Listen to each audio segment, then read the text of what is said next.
আল্লাহকে ডাকতে বলে, দয়ার আল্লাহ, আজকের থেকে গো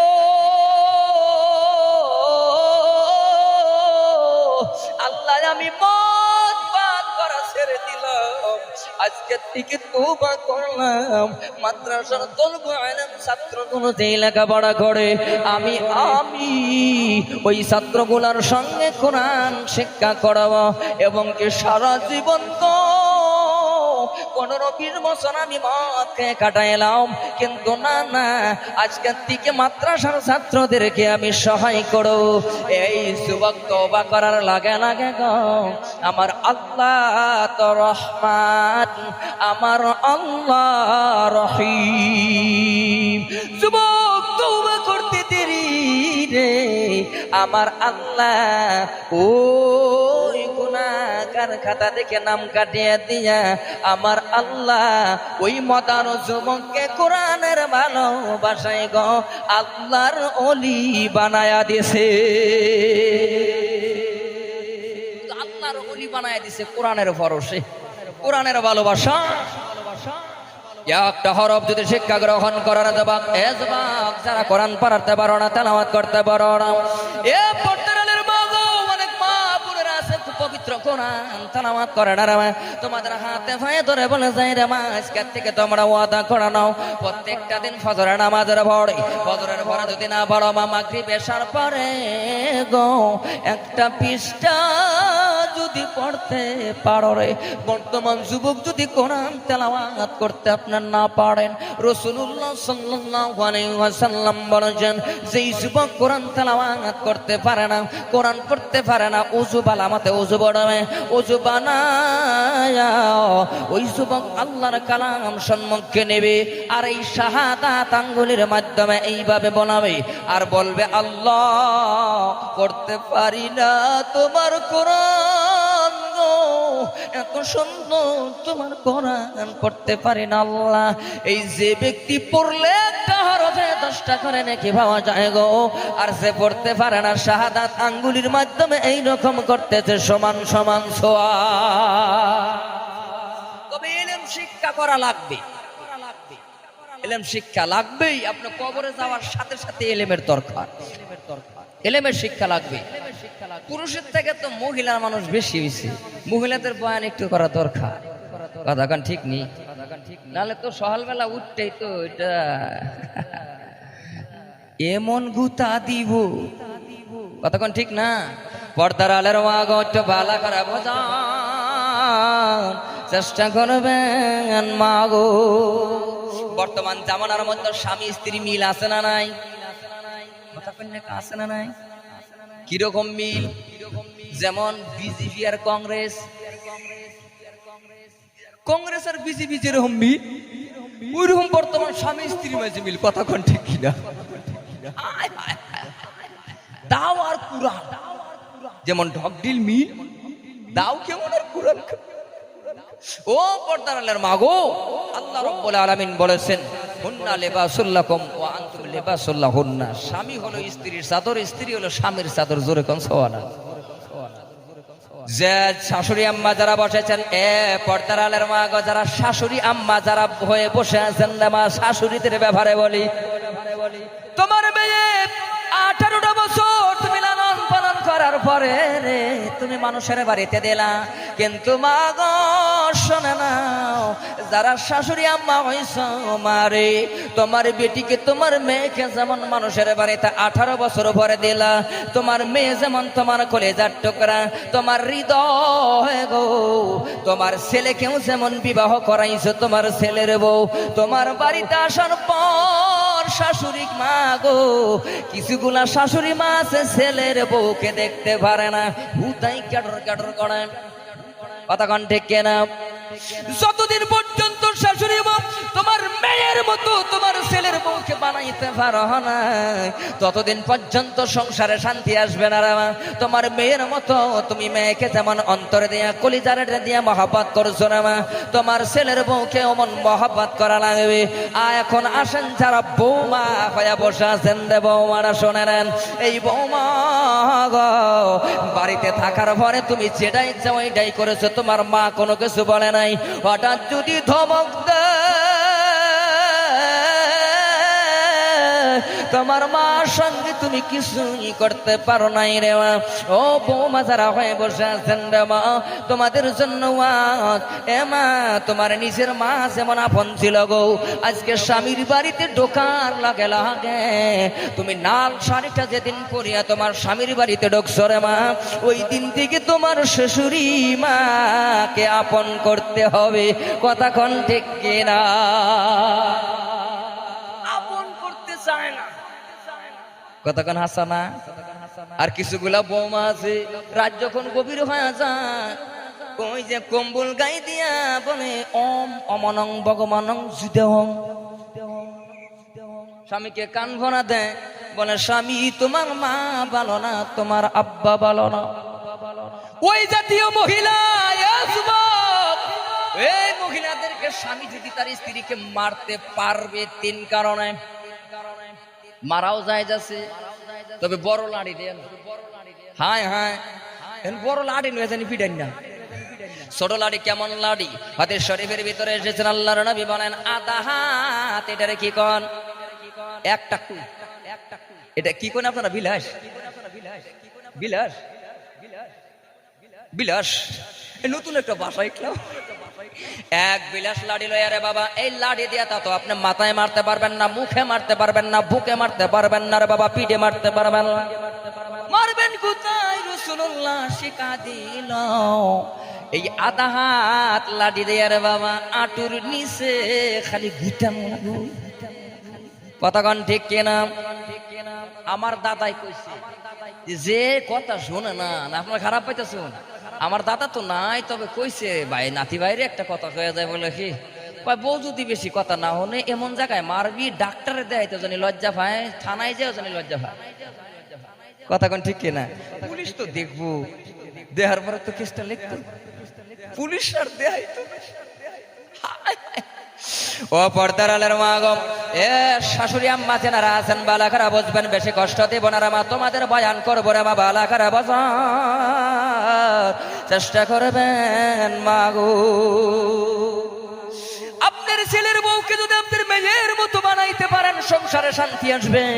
আর বৌমা যারা আছেন, আপনার শ্বশুরকে যদি আপনার মায়ের মতো মানতে পারেন, আপনার শ্বশুরকে বাবার মতো মানতে পারেন রে মা, আল্লাহর কসম গো, ওই বাড়িতে আল্লাহর রহমত বরকতে নাজিল হয়ে যাবে, ভরপুর হয়ে যাবে। জোরে কান সুবহানাল্লাহ। ও মা, তোমরা তো কিসের বাহাদুরি করো? এমা, তোমাদেরকে তো লবণ খাওয়ায় মারতো, তোমাদেরকে জীবন্ত লাশ স্থাপন করা হয়তো, তোমাদের কিন্তু ফাঁসি লটকায়া মারতো। মা তোমাদেরকে এই সম্মান ইজ্জত বানাইছে না আমার আপনার নবী। এমন একজন নবী পাইলাম, এমন একজন দামি নবী আমি আপনি পাইলাম বাবা। এই দামি নবীর উম্মত হয়ে এই জায়গাটার মধ্যে আমি আপনি বসেছি কেমন নবী রে। মক্কা থেকে 5 কিলোমিটার দূর, জায়গাটার নাম হলো জাবালে নূর পাহাড়। যেই জায়গাটায় আল্লাহর কোরআন নাজিল হইছে রে বাবা, ওই জায়গাটার মধ্যে আমার আল্লাহ জায়গাটা দেখাইছে রে, 6 রাকাত নফল নামাজ আমি ওই জায়গায় আদায় করেছি। ওই জায়গাটার মধ্যে আমার আপনার নবী ইয়া হাবিলি উম্মতি উম্মতি বলে কান্না করুন। এমন দামি নবী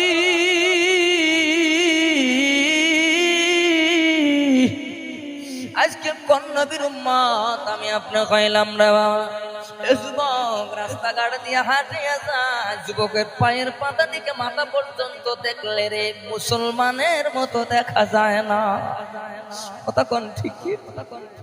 টাউন বাজারে যান, আপনার টাউনে যান, বাজারে যান, আপনার রাস্তাঘাটে যাবেন, দেখবেন মুসলমান যুবক পা থেকে মাথা পর্যন্ত তাকাইলে রাসূলুল্লাহর একটা আদর্শ নাই রে বাবা। ওটা হিন্দু না মুসলমান টের পাওয়া যায় না। কথা কোন ঠিক না? ভয় পাইতেছ না দাদা? মিছা কথা কইলাম? রাসূলুল্লাহর একটা আদর্শ নয়। পর্দার আলের মা গো, তোমাদেরকে তো লবণ খাওয়ায় আমার তো গলা চিপা হত্যা করতো, মা জীবন্ত দাফন করে দিত এই জামানার ভেতরে। আল্লাহর নবীর একজন সাহাবা তার বিবি রে তার দুইটা সন্তান, দুইটা ছেলে আছে থাকা সত্ত্বেও বিবির পেটে যখন বাচ্চা, এবার স্বামী ডাক দিয়ে কয়, প্রাণের বিবিরি, এই পেটেরটা যদি ছেলে হয় রাইখে দিবি, আর যদি মেয়ে হয় তাহলে গলা টিপে হত্যা করবি। পর্দার মা গো, আজকে যারা এই জায়গাটার মধ্যে বসেছে রে মা, তোমাদের মতো নারী জ্বালা যন্ত্রণা, তোমাদের মতো নারীরা আহারে জীবন্ত লাশ হয়ে যাইতো, জীবন্ত দাফন হয়ে যাইতো। কিন্তু আমার নবী এমন একজন দামি নবী পাইলাম, নবীর মাধ্যমে আম্মা জান খাদিজা সর্বপ্রথম কালেমা পড়ে মুসলমান হয়ে গেছে। আর আমার আল্লাহ তোমাদের মতো নারী, তোমাদের মতো মহিলা গো, আমার আল্লাহ দুইজন নারীকে পৃথিবীর জমিনে বাস্তব দুইজন নারীকে আমার আল্লাহ সালাম দিছে রে। স্বামী ডাক দিয়ে কই, বিবি তোর পেটেরটা যদি ছেলে হয় রাখতে দিবি, আর যদি মেয়ে হয় তাহলে গলা টিপে মারবি। আল্লাহর কুদরত, মেয়ে হয়েছে এত সুন্দর দেখতে রে, মা খুশি হইয়া নাম রাখা দিছে জামিলা। বাবা বিদার 1 বছর নয়, 2 বছর নয়, পুরা 8 বছর পরে যখন বাড়িতে আসবে, মেয়েটার বয়স তখন 7 বছর হয়ে গেছে। এইবার বাবা যখন বাড়ির দিকে রওনা, এইবার মা তার সন্তান মেয়েকে জামিলাকে ডাক দিয়ে কয়, মারে আম্মু যা যা তোরা বইতেছে, তোর আব্বুকে আব্বু বলে ডাক দি। সুন্দরী মেয়েরি দৌড়াইয়া গিয়ে তার বাবার গলাটা চাপটে ধরলেন, ধরার ভরে রে বলতেছে, আব্বু আব্বু এতদিন তুমি কোথায় ছিল? বাবার তো মনটা বেজার, মনটা খুব খারাপ। বিবির ডাক দিয়ে কয়, বিবিরি এই মেয়েটা কার? বিবি চোখের পানি ছেড়ে দিয়ে বলছে, স্বামী তোমার নয়। বিবি কথা কি ছিল? মেয়ে হলে রাখবি না। বিবি ডাক দিয়ে কয়, প্রাণের স্বামী গো, মারতে পারি নাই, উপভোগ তোমার মতো এত দেখতে সুন্দর, আমি মা হইয়া কেমন মারি, মারতে পারি নাই। স্বামী ডাক দিয়া কয়, বিবিরি সাজায়া দাও, গোসল করায়া সাজায়া দাও, নতুন কাপড় ভরায়া দাও। এবার মা বলতেছে, কোথায় নিয়ে যাবেন? বাবা ডাক দিয়ে কয়, জামিলাকে আমি বেড়াইতে নিয়ে যাবো তার ফুফুর বাড়িতে। এইবার মা, ও মারে, মা জাতি কিন্তু অনেক বড় অন্তর, মা জাতির অনেক বড় মন। এই পুরুষের চাইতে নারীদের মন বড়, পুরুষের চাইতে নারীদের অন্তর বড়। এবং শোনে না, মা গোসল করায় আর জামিলাকে ডাক দিয়ে বলে, জামিলা রে তোর মাথায় পানি ডালতে পারি না, এ জামিলা আমি মার হাত কেন মা থর থর করে কাঁপতেছেন রে মা, তোর গায়ে তোল মালিশ করতে পারি না। জামিলাকে নতুন কাপড় পরাইয়া বাবার সঙ্গে এবার বাবা নিয়ে যায়। জামিলার মা রাস্তাটা বাড়ির আঙ্গিনায় দাঁড়ায় রে, জামিলাকে ডাক দিয়ে কয়, জামিলা রে যতক্ষণ পর্যন্ত তুমি জামিলা ফিরিয়া না আসবি, আমি মা রাস্তাটার মধ্যে দাঁড়াইয়া থাকো। মা কাঁদতেছে কাঁদতেছে রে, তুমি তো বুঝলা না মা কেমন বস্তু, মা কেমন, বাবা কেমন। এই হাজার হাজার মানুষের বিরুদ্ধে প্রশ্ন করি রে মা বন্ধের সহ। এবার আমি রফিকের মতো একটা প্রশ্নের জবাব দেন, কার কার বাবা নাই? তো হাত আঙ্গায় দেখেন, বাবা নাই কার? হাত নামা, মা নাই কার? সম্মানিত যুবক, যার বাবা নাই তার কাছে জিজ্ঞাসা করে দেখো, বাবা হারা ব্যথা কেমন লাগে? যার মা নাই, মা হারা ব্যথা কেমন লাগে তার কাছে জিজ্ঞাসা করে দেখুন যুবক। পরে বলতেছে মা বাবার কথা, এবার জামিলাকে নিয়ে যায়, যাইতে যাইতে নিষ্ঠুর পাষাণ, এবার নিষ্ঠুর পাষাণ তাকিয়া খেল ফিরে এইবার ওই বড় একটা ছুরির মাধ্যমে রে বেটি জিজ্ঞাসা করে, বাবা তোমার কোমরে কেন ছুরি? বাবা বলছে রাস্তা দিয়ে যাইতে যদি বাঘে আক্রমণ করে সেই জন্য রাখছি। বেটি তো জানে না মাসুম বেটি বারবার শুধু আব্বা আব্বা বলে ডাক দেয়। বাবা গর্ত করতেছে রে ওই জামিলা, গর্তের উপর থেকে ডাক দেয়, আব্বা এই জায়গায় কেন আপনি গর্ত করেন একটু বলেন বলেন। বাবা কোনো কথা বলে না, গর্ত করতেই লাগছে। গর্ত করতে করতে যখন এক বুক গর্ত করে ফেলেছে, গর্ত করার পরে জামিলাকে ডাক দিছে, মা শিশু বাচ্চা বাবার ডাকে মেয়ে চলে গেছে রে ও পড়তে মা ও চলে গেলে যাওয়ার পরে রে বাবা কোলে উঠে রে গর্তের মধ্যে নামায়া চিতুর করে ফানায়া ওই জামিলার বুকে বড় একটা পাথর উঠায়া দিস। পাথর যখন উঠিয়ে দিলেন, ওই পাথরের নিচ থেকে জামিলা বারবার বাবা আব্বা আব্বা বলে ডাক দেয়, আব্বা গো আমাকে কেন এই গর্তে ফালায়া গো? আপনি বুকের উপরে পাথর মারতেছেন বলেন? ও বাবা দেখিয়া খালফি কোনো কথা বলে না, কোনো জবানে কোনো ভাষা নেই, কোনো কথা বলে না। দেখিয়া খালফি কোনো কথা কয় না।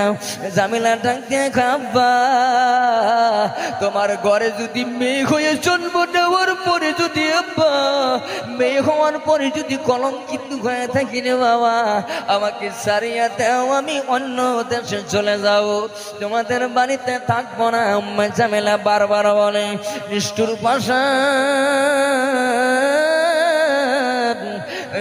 পাষাণ কোনো কথা বলে না রে।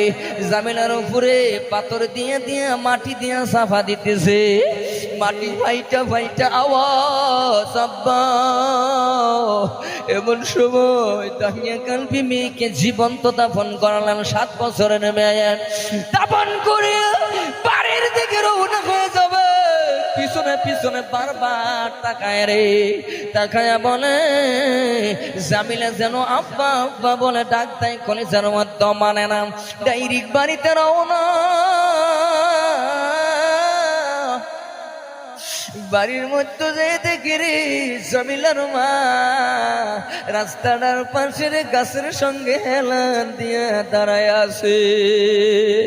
ডাক দিয়ে বললেন, স্বামী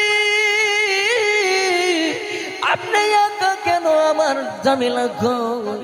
এবার বিবির হাতখানা ধরিয়ে বলছে, বিবির আমি তো ভুল করে ফেলেছি। ও বিবি কি করছেন স্বামী আপনি বলেন বলেন। তাকিয়া খালফি বলে, বিবিরি আমার বেটি জামিলাকে তো জীবন্ত দাফন করে দিয়েছি। আমার মনে হয় আব্বা আব্বা বলে ডাকতে এখান থেকে 15 কিলোমিটার 10 কিলোমিটার দূর থেকে যেন আমি দাহিয়া কালবির কানে আওয়াজ আসতেছে, আমার মেয়ে আব্বা আব্বা বলে ডাকতে। চলো না চলো আমরা রাসূলুল্লাহর দরবারে যাই। আল্লাহর রাসূল সাল্লাল্লাহু আলাইহি ওয়াসাল্লামের দরবারে রওনা। নবীজির কাছে সমস্ত ঘটনা পেশ করার পরে নবীজির কাছে ঘটনা যখন পেশ করে আমার আপনার নবী চোখের পানি দাড়ি ভিজে ভিজে জুব্বা মোবারক নবীজি ডাক দিয়ে বলেন, দাহিয়া কালবি শুধু আজকে নয় তামাম মক্কা মদিনা নগরীর ভিতরে দাহিয়া কালবি, এই মক্কা নগরীর ভিতরে যার একটা মেয়ে হবে সে জান্নাতে যাবে, যার 2টা মেয়ে হবে সে জান্নাতে যাবে।